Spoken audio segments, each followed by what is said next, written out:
महाभारत के वो अद्भुत रहस्य जिन्हें जानकर आप अचरज में पड़ जाएंगे। आज से हजारों वर्ष पहले द्वापर युग में महाभारत का युद्ध हुआ।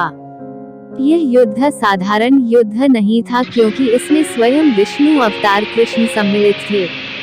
इसी युद्ध के समय वेदों का सार कही जाने वाली गीता का उपदेश दिया गया। इस युद्ध में इतना कुछ था जिसकी गुत्थी आज तक नहीं सुलझाई जा सकी थी। लेकिन आज हम जानेंगे कि आखिर क्या अद्भुत रहस्य हुए महाभारत में। क्यों कृष्ण ने किया अर्जुन को युद्ध के लिए प्रेरित? आखिर किस प्रकार हुई पांडवों की धर्म यज्ञ पूरी? पांडवों पर क्यों चढ़ा युद्ध का पाप? क्या है महाभारत का रहस्य? कौन थे सुपथ सुदर्शन? जाने महाभारत तथ्य। महाभारत की कथा के विषय में विस्तार एवं गहराई से। महाभारत की कथा। महाभारत स्टोरी। महाभारत द्वापर युग में भाइयों के मध्य संपत्ति के लिए लड़ा गया युद्ध था। एक ओर धृतराष्ट्र और गांधारी के 100 पुत्र कौरव थे, वहीं दूसरी ओर पांडु और कुंती तथा माद्री से उत्पन्न 5 पुत्र पांडव थे। कौरवों का पक्ष अधर्म का था एवं पांडवों का पक्ष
गुरुजनों पर हथियार उठाकर पाप न करने का विचार अपने सारथी भगवान श्री कृष्ण के समक्ष रखा। तब भगवान कृष्ण ने कहा, युद्ध करना ही पड़ेगा। यहाँ ध्यान दें, जो कृष्ण युद्ध न करने के लिए समझाते रहे वे अब कहते हैं युद्ध करना पड़ेगा। गीता अध्याय 2 श्लोक 37 एवं 38। साथ ही यह रहस्य अब तक छिपा रहा कि गीता का ज्ञान कृष्ण ने नहीं बल्कि उनके पिता ज्योति निर्जनन क्षर पुरुष ने दिया है, जिसने अर्जुन को निमित्त बनकर मारने के लिए प्रेरित किया। गीता अध्याय 11 श्लोक 33। प्रमाणों सहित जानने के लिए देखें गीता का ज्ञान काल भगवान ने दिया, तत्पश्चात अर्जुन ने युद्ध किया। अनेकों हत्याओं, मारकाट और रक्त संघर्ष के पश्चात महाभारत के युद्ध में पांडव विजयी हुए एवं कौरव मारे गए। पांडवों के सिर पर लगा युद्ध का पाप। इंद्रप्रस्थ पर राजतिलक होने एवं राजा की गद्दी संभालने के बाद ही युधिष्ठिर को बुरे सपने आने प्रारंभ हो गए। उन सपनों में युद्ध की हिंसा, अनाथ बच्चों का विलाप और विधवाओं का रुदन एवं बुरी तरह बिलखते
महर्षि, ब्रह्मर्षि, 9 नाथ, 84 सिद्ध, योगी, तीनों लोकों के देवता, 56 करोड़ यादव, 12 करोड़ ब्राह्मण, 33 करोड़ देवता, सामान्य जनता सहित कृष्ण जी ने भी भोजन किया किंतु शंख नहीं बजा।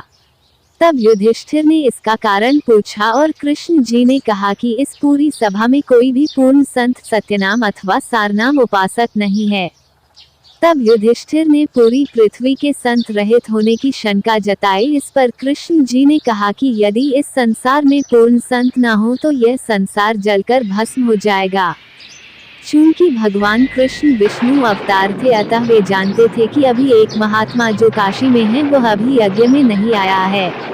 भीमसेन को बुलाकर पूछा गया कि उन संत जी को बुलाया अथवा नहीं। भीमसेन ने बताया कि सुपच संत जी जो वाल्मीकि जाति में गृहस्थी संत हैं, उन्होंने आने से मना कर दिया एवं कहा कि ऐसे अन्न का भोजन करने से मुझे पाप लगेगा, अतः पहले आप ऐसे किए 100 यज्ञों का फल मुझे दे तब मैं आऊंगा। तब भीमसेन उन सुपच संत जी का अपमान करके चले आए। जब सुपच सुदर्शन जी को लेने स्वयं श्री कृष्ण गए। यह घटना द्वापर युग की है। पूर्ण परमेश्वर प्रत्येक युग में भिन्न भिन्न नाम से अवतरित होते हैं एवं तत्वदर्शी संत की भूमिका करते हैं। उस समय वे करुणामय नाम से अवतरित हुए थे। उनके ही शिष्य थे सुपच सुदर्शन। सुपच सुदर्शन तत्वज्ञान समझकर तत्वदर्शी संत से नाम लेकर पूर्ण परमेश्वर की भक्ति किया करते थे। भीमसेन के उत्तर को सुनकर श्री कृष्ण ने कहा, आपको ऐसा नहीं करना चाहिए था, क्योंकि उस संत के एक रोम के बराबर तीनों लोकों में कोई नहीं है। 5 पांडवों को साथ लेकर स्वयं श्री कृष्ण उस सच्चे संत को लेने पहुँचे। उधर सुपच सुदर्शन को तत्वदर्शी संत करुणामय रूप में परमेश्वर ने कहीं और भेज दिया और स्वयं सुपच का रूप धरकर झोपड़ी में बैठ गए।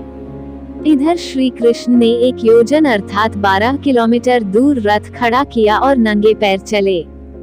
कृष्ण जी को अपनी कुटिया पर आया देखकर सुपच सुदर्शन ने आने का कारण पूछा। तब श्री कृष्ण ने कहा कि पांडवों ने एक अश्वमेघ यज्ञ की है। भीमसेन ने आपकी शर्त से अवगत कराया। हे पूर्णब्रह्म, आपके ज्ञान के अनुसार संतों से मिलने के लिए चला गया प्रत्येक कदम 100 यज्ञ के बराबर होता है। आज 5 पांडव और मैं स्वयं द्वारकाधीश आपके समक्ष नंगे पांव उपस्थित हैं। हमारे कदमों को यज्ञ समान फल दान करते हुए 100 आप रखें, शेष हमें दान करें एवं हमारे साथ चलें। जब सुपच सुदर्शन रूप में पूर्ण परमेश्वर यज्ञशाला में पहुंचे तो उनका आसन अपने हाथों से स्वयं श्री कृष्ण ने लगाया। सुपच सुदर्शन के अति साधारण रूप को देखकर वहां विराजमान सभी ऋषि एवं मंडलेश्वर हंसने लगे। स्वयं द्रौपदी भी शंकित हुई, किंतु आदेशानुसार भोजन बनाया। सुपच रूप में परमेश्वर ने नाना प्रकार के भोजन को थाली में एक साथ मिलाया और 5 ग्रास बनाकर खा लिया। द्रौपदी ने मन ही मन दुर्भावना से विचार किया कि न तो इसमें संत के लक्षण हैं और न खाने